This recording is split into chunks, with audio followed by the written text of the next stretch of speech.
Hi friends, எல்லாருக்கும் வணக்கம். நாம் இன்னைக்கு நம்ம அறுசுவை அமுதில் தேங்காய் வடை கருவேப்பிலை வடை எப்படி செய்யலாங்கிறத பார்ப்போம். அதுக்கு முன்னாடி நம்ம சேனல் சப்ஸ்கிரைப் பண்ணாதவங்க சப்ஸ்கிரைப் பண்ணிக்கோங்க. மறக்காமல் நோட்டிஃபிகேஷன் ஐக்கான் கிளிக் பண்ணிக்கோங்க.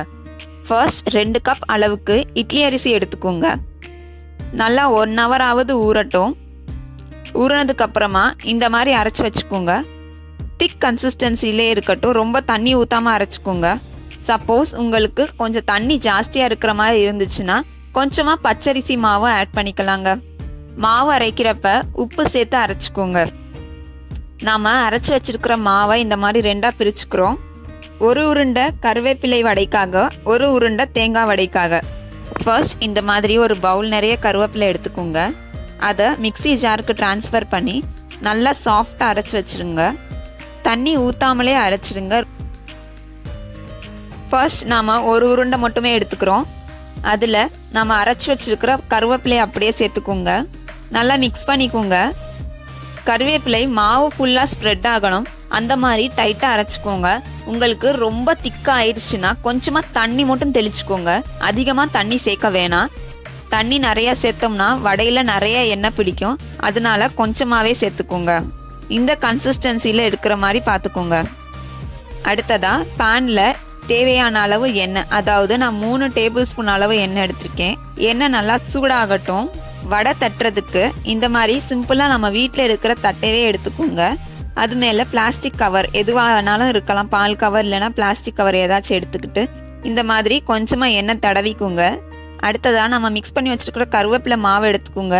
இந்த மாதிரி உருண்டை பண்ணி நீட்டாக தட்டுங்க ரவுண்டாக. எண்ணெய் சூடாயிடுச்சுன்னா அப்படியே அதில் சேர்த்துக்கிட்டே வந்துடலாங்க. கேப் விட்டு போடுங்க, ஒன்றோட ஒன்று, அப்போ தான் ஒட்டாது.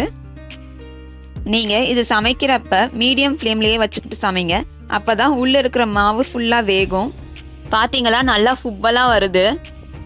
1 சைட் வெந்ததுக்கப்புறமா திருப்பி போட்டுக்கோங்க. பார்த்தீங்களா, எவ்வளோ அழகாக ஃபுப்புன கருவேப்பிலை வடை ரெடி ஆயாச்சு. இது அப்படியே நம்ம கீரை வடை டேஸ்ட்டில் தாங்க இருக்கும். தேங்காய் வடை செய்வதற்கு ஃபர்ஸ்ட் நாம் இந்த மாதிரி அரை முடி தேங்காய் எடுத்துக்கிறோம். மிக்சியில் போட்டு நல்லா துருவி வச்சுக்கோங்க. தண்ணி ஊற்றாமல் அரைச்சிருங்க. இப்போ நான் செகண்ட் ஹாஃப் உருண்டை எடுத்துக்கிறேன். அதில் நம்ம துருவி வச்சுருக்கிற தேங்காய் எல்லாமே சேர்த்துக்கிறோம். நல்லா மிக்ஸ் பண்ணி விட்டுக்கோங்க. தேங்காய் எல்லா மாவுலேயும் நல்லா போய் மிக்ஸ் ஆகணும். அந்த மாதிரி நீங்கள் மிக்ஸ் பண்ணி வச்சுக்கோங்க. நான் மாவு அரைக்கிறப்ப ஆல்ரெடி உப்பு சேர்த்துருக்கேன், அதனால் இப்போ சேர்க்கலை. அதே ப்ராசஸ் தான். குட்டியாக உருண்டை எடுத்துக்கோங்க. இந்த மாதிரி ரவுண்டாக தட்டி வச்சுக்கோங்க. எண்ணெய் சூடாயிடுச்சுன்னா அப்படியே அதில் சேர்த்துக்கிட்டே வந்துடலாங்க.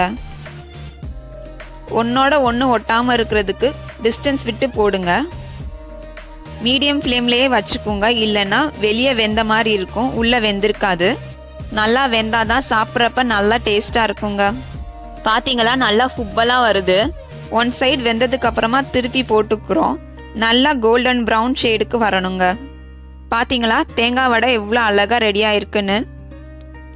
நாம் இந்த வடை ரொம்ப சிம்பிளாக வீட்டில் இருக்கிற இட்லி அரிசி ப்ளஸ் தேங்காய் கருவேப்பிலை தினமும் யூஸ் பண்ணுற ஐட்டம்ஸ் தாங்க இதெல்லாம். இதை வச்சு ரொம்ப ரொம்ப டேஸ்டாக ஈவினிங் ஸ்நாக்ஸ் சாப்பிட்லாங்க. நாம் ஒரே வடை செஞ்சிங்கன்னா போர் அடிச்சிரும். ஒரே நாள் 2 வடையும் செஞ்சு சாப்பிட்டு பாருங்கள். குழந்தைங்களுக்கு கொடுங்க, உடனே காலியாயிரும்.